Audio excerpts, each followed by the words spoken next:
Today, we're diving into the health philosophy of Dr. Eric Berg. He's an online creator who's built a massive following, and he's done it by challenging a lot of the mainstream health advice we hear every day. So, what we're going to do is break down his core arguments using his own data and claims so you can really understand his perspective. And really, it all kicks off with this one huge question. What if the health advice you've trusted for years is actually wrong? That's the fundamental idea we're going to unpack in this explainer. So to do this, we've gone through more than a dozen of his public videos to really pull out the main pillars of his perspective. Now, just to be clear, our goal here isn't to endorse or debunk anything, but simply to explain, to lay out his arguments clearly and neutrally using his own data.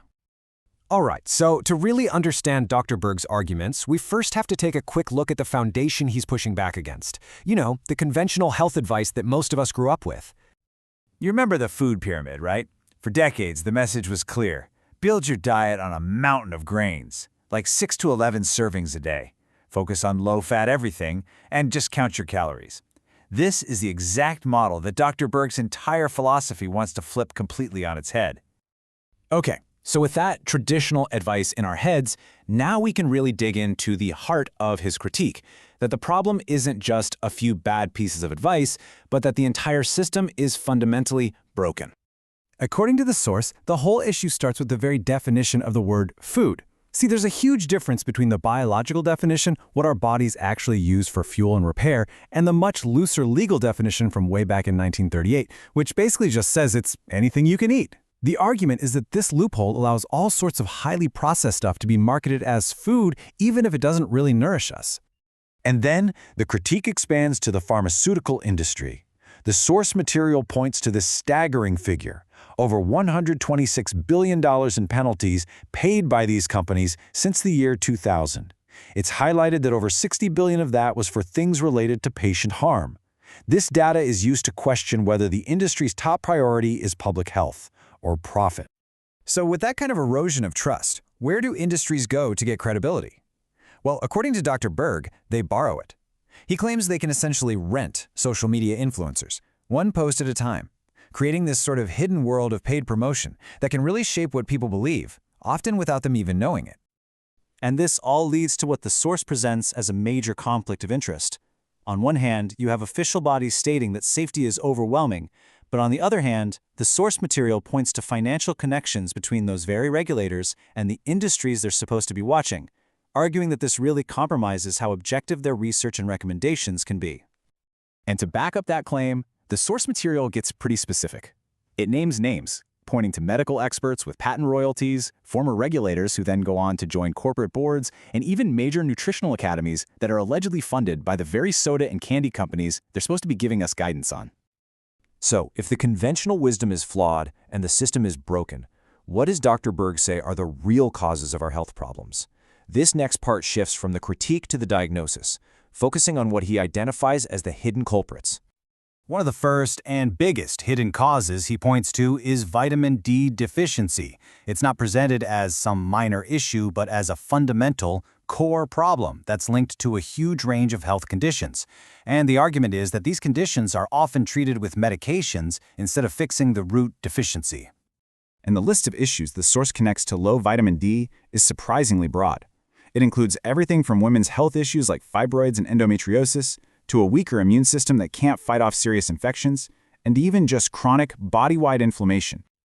All right, next up is another huge and often totally ignored factor: sleep. The argument here is simple but powerful. A lack of good sleep doesn't just make you feel tired, it actually speeds up the aging process and systematically takes apart your body's defenses. And the effect on your immune system is, well, it's dramatic. According to a study Dr. Berg cites, if you sleep less than 6 hours a night, you can see a 70% drop in your natural killer T cells. And these are your body's frontline soldiers, right? They're crucial for fighting off viruses and even hunting down cancer cells. But if there's one central villain in this entire philosophy, it's this: insulin. Or, to be more specific, insulin resistance.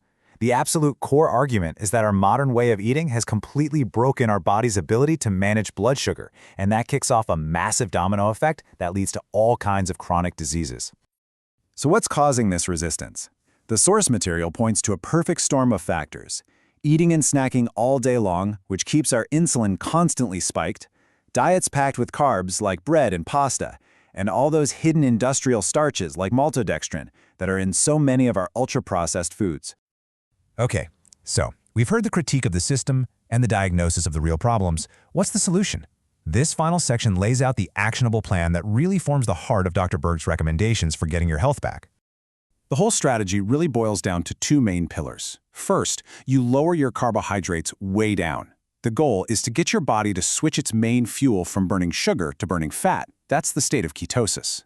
And second, you just eat less often. By moving to a schedule with just 1 or 2 meals a day, you give your system a long overdue break from constantly pumping out insulin. But, and this is a really important distinction the source makes, it's not just about cutting carbs. The quality of the food is everything. There's a big difference between healthy keto, which is built on whole foods like good quality meat, avocados, and veggies, and what's called dirty keto, which might use processed, low-carb products that technically fit the numbers, but are missing all the essential nutrients. And finally, beyond just diet, the approach includes this natural toolkit to help fix those hidden deficiencies we talked about. This means supplementing with key nutrients like vitamin D and magnesium, but also making lifestyle changes, like actually getting out in the sun and using high-intensity exercise to help optimize your hormones. So after breaking down this entire philosophy, from the way we define food itself to the huge role of insulin, we want to leave you with one final question to think about. What's one piece of common sense health advice that you might now see in a completely new light?